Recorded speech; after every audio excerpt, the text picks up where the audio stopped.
Hi friends, please subscribe to Amravati Media and press the bell icon for more latest updates. అంతా నా ఇష్టం. అఖిల ప్రియకు అందరూ శత్రువులే. మాజీ మంత్రి అఖిల ప్రియ నిత్యం కాంట్రవర్సీకి కేర్ ఆఫ్ అడ్రస్గా ఉంటారు. ఎవరికైనా ప్రత్యర్థి పార్టీల నుంచి శత్రువులు ఉంటారు. కానీ అఖిల ప్రియకు మాత్రం శత్రువులందరూ సొంత వాళ్లే. వాళ్లతో ఈమె శత్రుత్వం పెంచుకుంటుందో లేక అఖిల ప్రియతో వాళ్ళు విభేదిస్తున్నారో తెలియదు, కానీ సొంత పార్టీ నేతలే ఆమెకు ఇబ్బందికరంగా మారారు. ఆళ్లగడ్డ తన సొంత అడ్డా అని భావించిన అఖిల ప్రియకు 2019 ఎన్నికలలో ఓటమి తప్పలేదు. అయితే ఆ ఓటమికి గల కారణాన్ని అఖిల ప్రియ విశ్లేషించుకోకుండా ఈసారి గెలిచిన తరువాత కూడా అదే పందాను కొనసాగిస్తుండటంతో పరిస్థితి మారలేదు. తండ్రి తల్లికి ఉన్న బంధాలను కావాలని తెంచుకున్నట్లే కనపడుతోంది. ఒంటరి పోరు చేయడానికే అఖిల ప్రియ ఇష్టపడుతున్నారని స్పష్టంగా తెలుస్తోంది. భూమా శోభా నాగిరెడ్డి అనుచరులు బంధువులను అఖిల ప్రియ ఇప్పటికే దూరం చేసుకున్నారు. సొంత బంధువులను కూడా ఆమె దగ్గరకు రానివ్వడం లేదు. కనీసం వారి పట్ల మర్యాదపూర్వకంగా వ్యవహరించడం లేదన్న విమర్శలు వినిపిస్తున్నాయి. అఖిల ప్రియ 2014లో తల్లి మరణంతో ఆమె రాజకీయాల్లోకి చిన్న వయసులో అడుగుపెట్టారు. వెంటనే ఏకగ్రీవంగా ఆళ్లగడ్డకు ఎమ్మెల్యేగా ఎన్నికయ్యారు.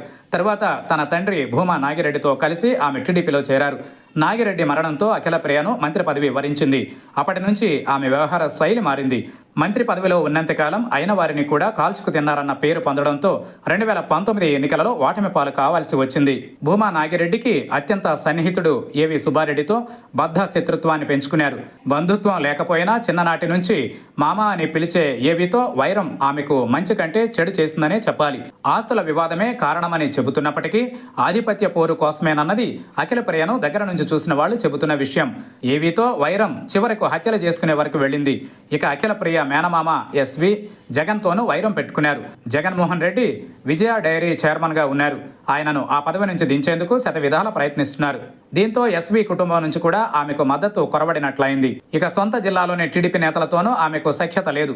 ఏకంగా మంత్రులతోనే అఖిల ప్రియ విభేదాలు పెట్టుకున్నట్లే కనపడుతోంది. మంత్రులు ఎన్ఎండి ఫరూక్, బీసీ జనార్దన్ రెడ్డిలు ఇద్దరు అఖిల ప్రియకు వ్యతిరేకంగానే ఉన్నట్లు కనపడుతోంది. ఆమె వ్యవహరిస్తున్న తీరును ఇద్దరు మంత్రులు ముఖ్యమంత్రి చంద్రబాబు దృష్టికి కూడా తీసుకెళ్లినట్లు సమాచారం. వారితో కూర్చోవడం ఇష్టం లేక జడ్పీ సమీక్ష సమావేశానికి తనకు బదులు తన సోదరుడు జగద్విఖ్యాత్ రెడ్డిని పంపడం కూడా వివాదంగా మారింది. మొత్తం మీద అఖిల ప్రియ ఏమనుకుంటున్నారో తెలియదు, కానీ 4 ఏళ్లు నాదే రాజ్యం అన్నట్లు వ్యవహరిస్తున్నారని సొంత పార్టీ నేతలే మండిపడుతున్నారంటే ఆమె పునరాలోచించుకోవడం మంచిదన్న కామెంట్స్ వినపడుతున్నాయి.